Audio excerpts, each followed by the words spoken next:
nom est Indiana Jones. Mes amis m'appellent Indy.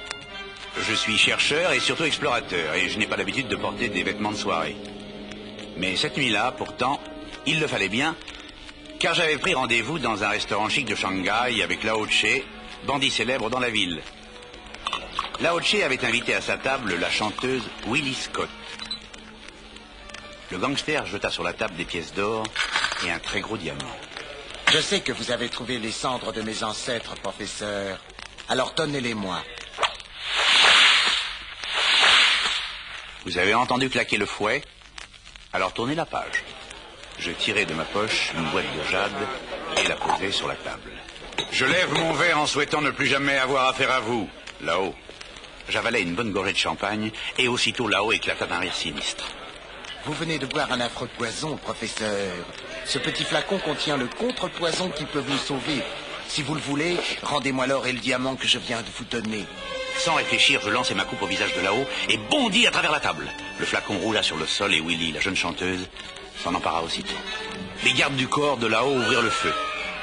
Je m'abritai derrière un immense gong de bronze, le libérai de ses attaches et m'en servant comme d'un bouclier, je le fis rouler à travers la pièce.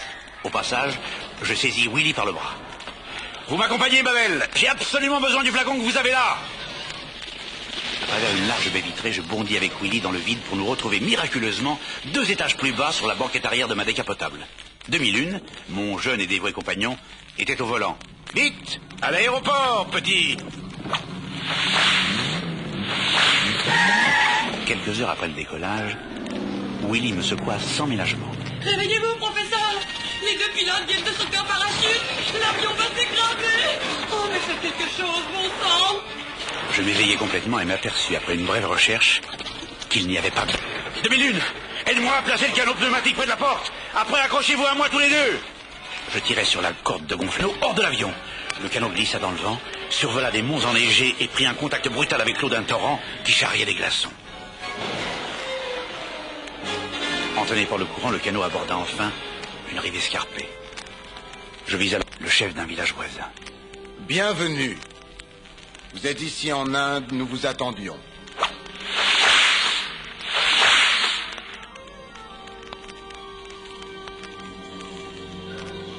Le village semblait désolé.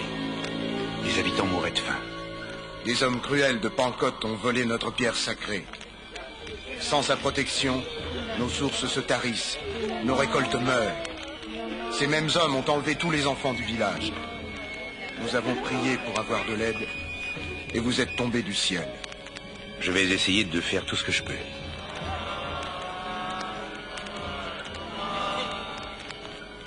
Très tôt le jour suivant, je décidai d'aller à Pankot.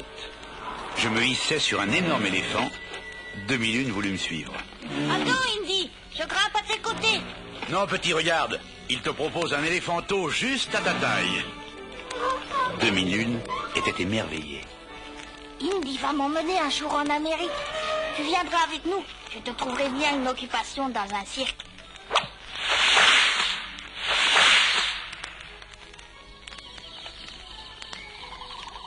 À la nuit tombée, j'établis notre camp au bord d'une rivière limitée. J'examinais un lambeau d'un vieux parchemin que l'un des enfants échappés de Pankot avait rapporté. Il révélait qu'un dieu magique à Sankara, sorte de sage et de prophète. Des pierres magiques, hein? Comme celle qui leur a été volée. Je souris. Est-ce que ce n'était pas pour moi la route vers la gloire et la fortune? Quand nous parvînmes enfin au palais de Pankot, des gardes menaçants surgirent de tous côtés. Mais un personnage important vint à notre rencontre pour nous accueillir chaleureusement. Vous passerez la nuit ici. Le Maharaja souhaite vivement vous rencontrer et entendre le récit de vos exploits, professeur Jones. Le dîner sera servi à 8h. Willie se précipita dans la chambre qui lui était réservée. Dîner avec un prince? Oh, je dois me faire belle. J'espère au moins qu'il n'est pas marié. Le dîner fut servi comme prévu à 8h et en présence du Maharaja. C'était un jeune garçon de 13 ans. Demi-lune dit à Willie en chuchotant. Peut-être aime-t-il les femmes plus âgées. Bon, c'est entendu, je n'aurai pas de prince ce soir. Mais au moins, nous aurons un dîner royal. Oh, je meurs de faim. Les plats arrivèrent.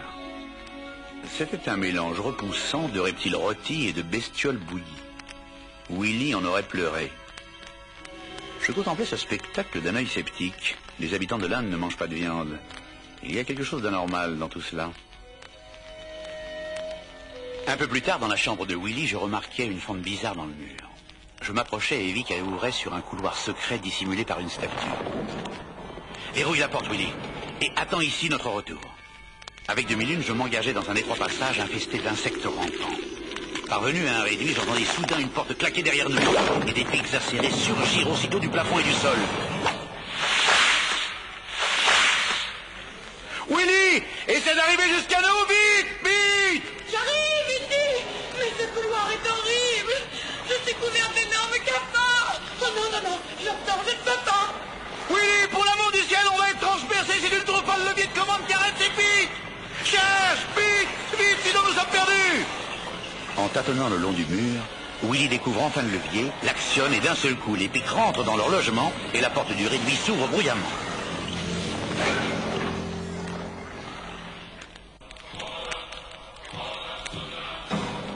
Conduits par l'écho d'un chant étrange, nous atteignons une sorte de temple gigantesque taillé dans le roc.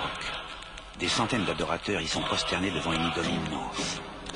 Elle porte un long collier fait de crânes humains et ses yeux flamboient d'un éclat terrifiant.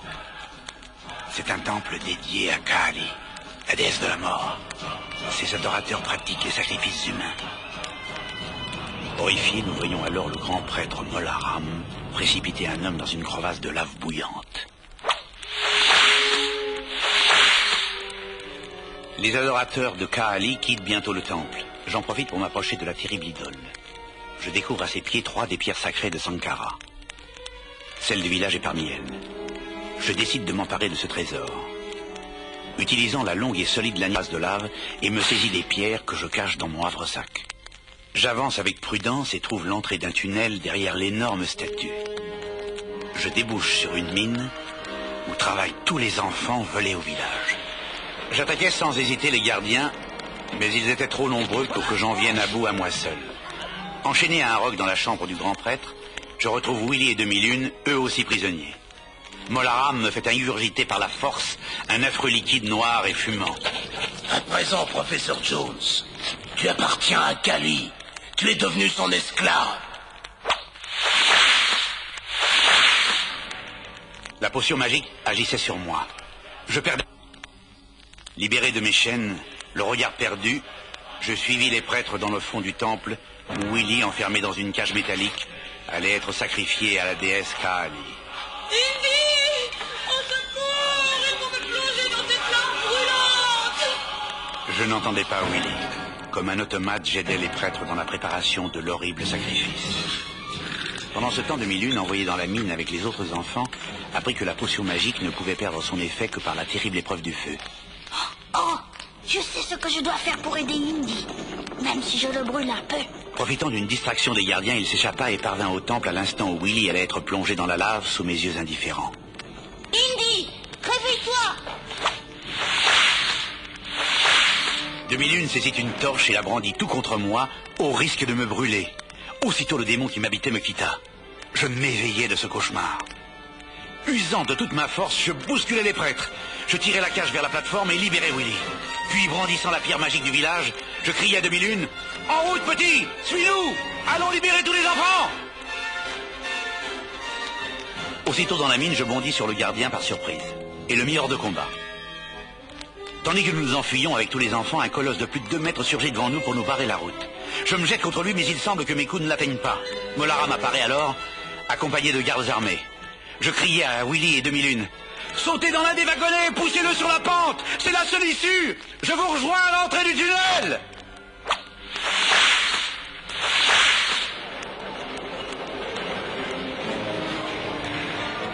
Privé de frein, le wagonnet dévale la pente à une allure folle. Nous risquions de verser à chaque virage. Soudain, nous entendons des coups de feu. C'était Molaram et ses gardes qui nous poursuivaient dans un autre wagonnet. Demi-Lune m'aida à soulever un mateur et à le projeter sur la voie. Le wagonnet qui nous suivait vint buter dessus dans un fracas épouvantable. Notre véhicule s'arrêta brutalement au bout de la voie ferrée. Il fallait marcher maintenant. Mais quel était ce grondement épouvantable? Une énorme trombe d'eau dévalait vers nous. Les gardes avaient ouvert les vannes d'un immense réservoir. Fuyant à une allure folle devant la vague qui déferlait, nous avons atteint juste à temps la sortie du tunnel et trouvé un abri contre la paroi rocheuse tandis que des tonnes d'eau jaillissaient devant nous.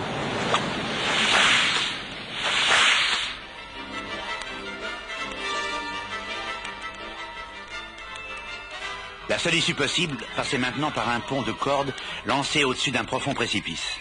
Tandis que nous allions nous y engager, je vis 2 gardes qui nous poursuivaient. « Allez-y, ne vous arrêtez pas! Je m'occupe d'eux !» Une planche pourrie céda sous les pieds de demi-lune.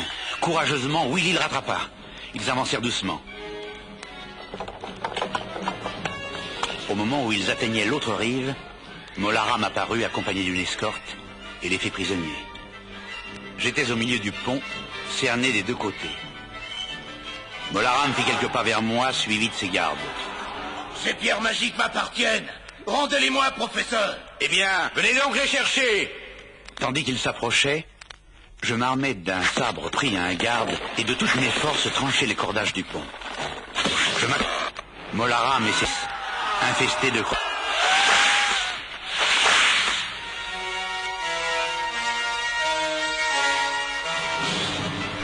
Le retour au village avec les enfants fut un moment de grande joie. Je remis la pierre sacrée aux notables du village. À l'eau, l'herbe et les blés se mirent à pousser, les arbres à fleurir. Willy ne pouvait croire à un tel miracle. Voilà, une. Maintenant, un long voyage m'attendait. Il me fallait rentrer dans mon pays. C'était peut-être une autre aventure qui s'offrait à moi.